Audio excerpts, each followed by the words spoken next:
Hey, before we get started with tonight's episode, we just want to give a quick shout out to our friends at Cocktail Hammer. They've recently featured us on their blog. Yeah, so if you get some time, please go to their website, check it out, even read the article and see what a great job they did.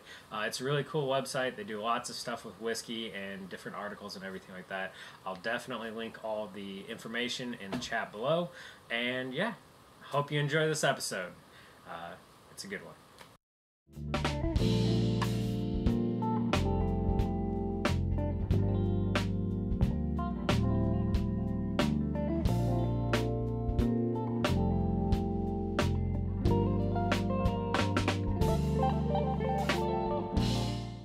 All right, so welcome to a special episode of Cocktail or Neat. So I ran off and did an errand today without my wife knowing, which makes for always fun conversations later on.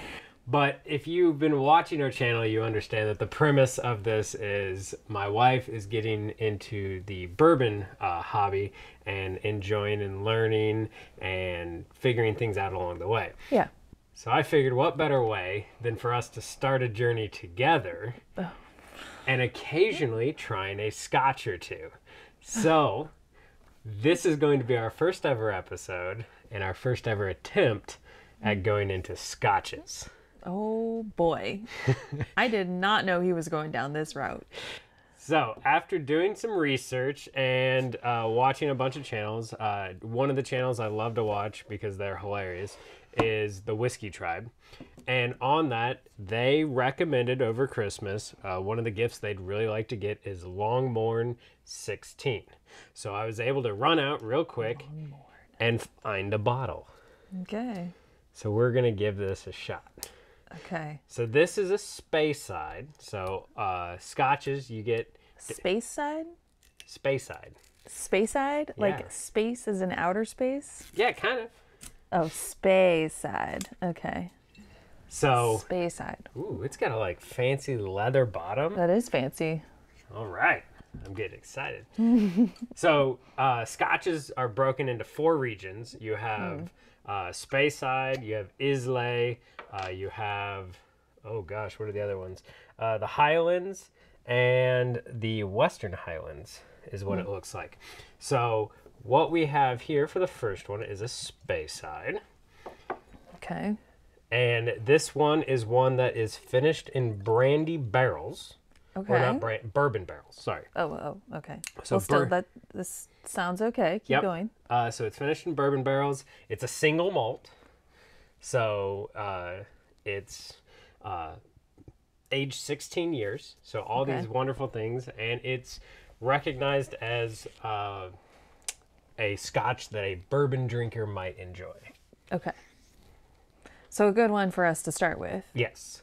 I wouldn't want to start with one I'm not going to enjoy. I think you're going to like the nose. Interesting. It's like pear. I was going to say like light, crisp, fruity. Mm-hmm. Like when you first cut open an apple and you get all those crisp notes and everything like that. Yeah, it's delightful. Yeah. I mean, being a wine drinker, this is a lot like white wines, like the Pinot Grigios that I like, and that have a lot of the apple. Yeah, it's all citrus. I just got like a hint of some kind of sweet caramel, like light brown sugar. Ooh, yeah. It's developing. Yeah, it's... I could... Hold on here. This is a great just to nose. Like, I get a lot of good stuff from it. It reminds me, if I had to go with what I've had so far, what this would be close to, it's also across the pond. It would be the Redbreasts.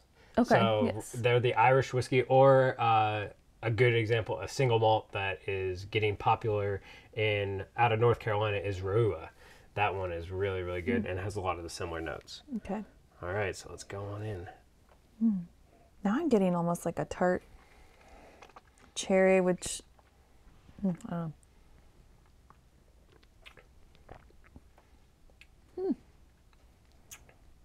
Okay. So I'm going to say... There's that tartness coming in for me. You get a little bit of a spice at the end. Yeah, I'm not getting a spice quite as much, but Yeah. It is, being a bourbon drinker, it is a tamed down. yes, that's true. Probably partly because of the proof.